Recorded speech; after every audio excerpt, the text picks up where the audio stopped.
नमस्कार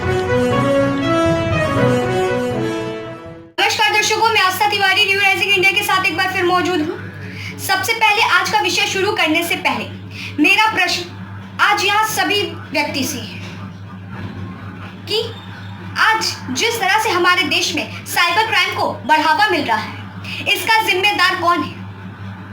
इसके साथ साथ हमारे देश में निरंतर जिस तरह से साइबर क्राइम बढ़ते जा रहे हैं, ऐसे अघन्य अपराध हमारे देश में निरंतर इसको जिस तरह से तीव्र गति मिल रही है, इसका जिम्मेदार कौन है?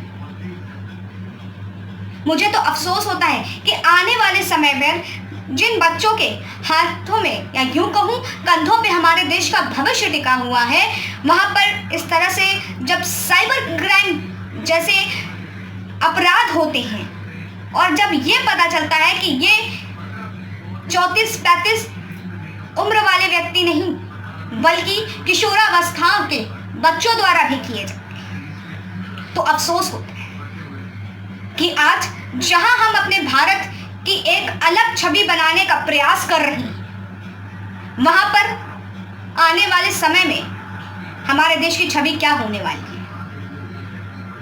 जिस देश की राष्ट्रवाद संस्कृति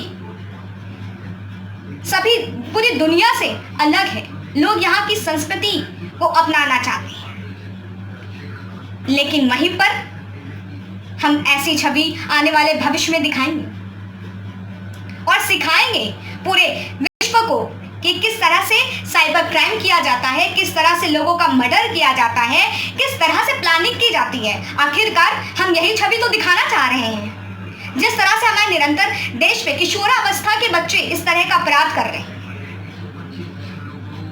हाल ही में आई खबर दिल्ली में से, जो सोशल मीडिया साइट पर जिस तरह से बच्चों ने ग्रुप बनाया और ग्रुप बनाने के बाद उसमें जिस तरह से बातें हुई, फोटोज पे कमेंट किए जा रहे हैं, अफसोस होता है कि ये कोई बड़ा व्यक्ति नहीं कर रहा है, मात्र 16 साल की उम्र से लेकर के 19 साल तक की उम्र के बच्चे कर रहे हैं। सवाल यहाँ ये उठता है कि क्या इनकी परवरिश में गड़बड़ी है, या इनके अभिभावकों ने इन पर ध्यान नहीं दिया, या समाज की गलती है, या हम टेक्नोलॉजी को गलती कहेंगे? आखिर किसी ना किसी की तो गलती है कि बच्चा इस तरह गलत राह पर जा रहा है और हमारे देश की इस तरह से छवि दिखाने वाला है आने वाले समय में। सवाल ये बहुत ही गंभीर हो जाता है कि आखिर इसमें गलती किसकी है, और इस बात को हमें समझना होगा।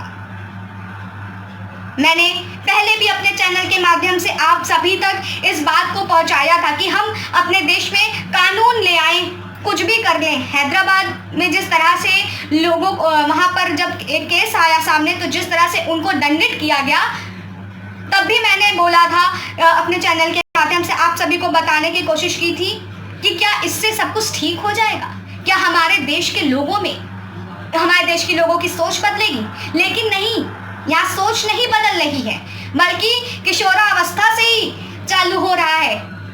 और बच्चे बहुत अच्छे से सिखा भी रहे हैं कि किस तरह से हम रेप प्लानिंग करेंगे, किस तरह से हम मर्डर की प्लानिंग करेंगे, और आने वाले समय में हम किस तरह से विदेशों को सिखाएंगे कि किस तरह से हमारा भारत देश ऐसे अघन्य अपराध को बढ़ा रहा है, किस तरह से फेमस हो रहा है।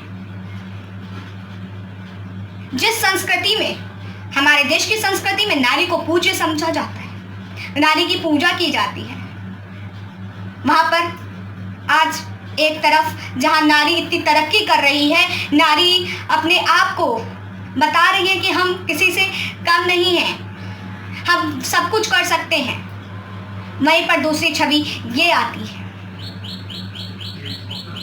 कि किशोरावस्था के बच्चे इस तरह का कार्य कर रहे हैं। मैं किशोरावस्था बच्चों की बात कर रही हूं, तो बच्चों में सभी आते हैं, एक लड़की भी आती है और एक लड़का भी आता है। सवाल बहुत गंभीर है ये कि आखिर हम गलती किसकी देंगे? क्या ये जनरेशन गैप की गलती है? मुझे तो लगता है कहीं ना कहीं ये सब चीज इसकी जिम्मेदार है, क्योंकि हमारी मानसिकता ही ऐसी बन गई है। हमने अपने दिमाग में बैठा ही लिया है कि हम अपनी सोच बदल ही नहीं सकते, और जब तक हम अपनी सोच नहीं बदलेंगे तब तक इसका कोई तोड़ ही नहीं निकलता है। अभिभावक आज अपने कामकाज में इतना व्यस्त हो गए हैं कि बच्चे पर ध्यान ही नहीं दे रहे हैं कि बच्चा क्या कर रहा है, किनसे मिल रहा है, किस राह पे जा रहा है। और सोशल मीडिया का जिस तरह से आज यूज होना चाहिए, तो हमारे देश में सबसे ज्यादा मिसयूज हो रहा है। अगर सोशल मीडिया साइट की सबसे ज़्यादा यूज़ किया जाता है, सोशल साइट्स को सोशल मीडिया पे अगर देखा जाए, पूरी दुनिया में सबसे ज़्यादा एक्टिव रहने वाला देश हमारा भारत ही है। आज कई लोग ने इससे सफलता भी प्राप्त करी है, लेकिन जब इसी का लोग गलत तरीके से इस्तेमाल करने लग जाते हैं तो ये बहुत ही गलत बात है। ये सब कुछ गलत है। हमें समझना होगा कि चीज हमें दी गई है तो उसका इस्तेमाल कैसे करें। और रही बात सोच की, तो हमें अपनी मानसिकता को बदलना पड़ेगा, क्योंकि बिना मानसिकता को बदले हम कुछ भी नहीं सही कर सकते। हम कितना भी बोल लें, आप कितना भी बोल लें, हम कितने भी कानून ले आए देश में, लेकिन नहीं, ऐसा कुछ नहीं होने वाला है। जनरेशन गैप, आज के समय देखते हैं अभिभावकों को समय ही नहीं मिलता है बच्चों के साथ समय व्यतीत करें, उन पर ध्यान दें, कि उनको समझाएं कि जिस तरह से आज तुम्हें अपने भविष्य को बनाने के लिए सोचना है कि हम भविष्य में ऐसा क्या करें जिससे सफलता को प्राप्त करें, अपने देश का, अपने परिवार का नाम रोशन करें, तो वहां बच्चा ये सीख रहा है। बात संस्कारों की पर भी आ जाती है कि आखिर ये क्यों कर रहा है बच्चा। कहीं ना कहीं किसी की मानसिकता में तो गलती होगी। ये कोई बाहर से परिंदा तो आकर के हमको सिखा नहीं रहा है कि ये चीजें कर लीजिए। मानसिकता तो हमारे ही समाज से ही निकल करके आ रही है। हमारे देश के में जो कुछ लोग हैं जो ऐसी गंदी सोच रखते हैं, वहीं से ही तो सोच निकल करके आ रही है। तो अगर आपका बच्चा कुछ गलत कर रहा है तो उसको समझाइए, नजर रखिए कि बच्चा अगर फोन को यूज कर रहा है तो वो उसका यूज ही कर रहा है या मिसयूज कर रहा है। ये देखना अभिभावक का कर्तव्य बनता है। और इसमें जनरेशन गैप बहुत मैटर करती है, क्योंकि यही वो अवस्था होती है एक बच्चे की बनने की और बिगड़ने की। अब सवाल ये उठता है कि हम इसको किस तरह से देखें, क्योंकि नॉर्मली क्या होता है कि अभिभावक जब हमारे पेरेंट्स से हैं बात करते हैं तो एज अ ऑर्डर आपको बच्चों को समझाने की बजाय, उनकी बात को समझने की बजाय क्या तुमको ये करना है, ये नहीं करना, ये चीज़ें गलत हैं।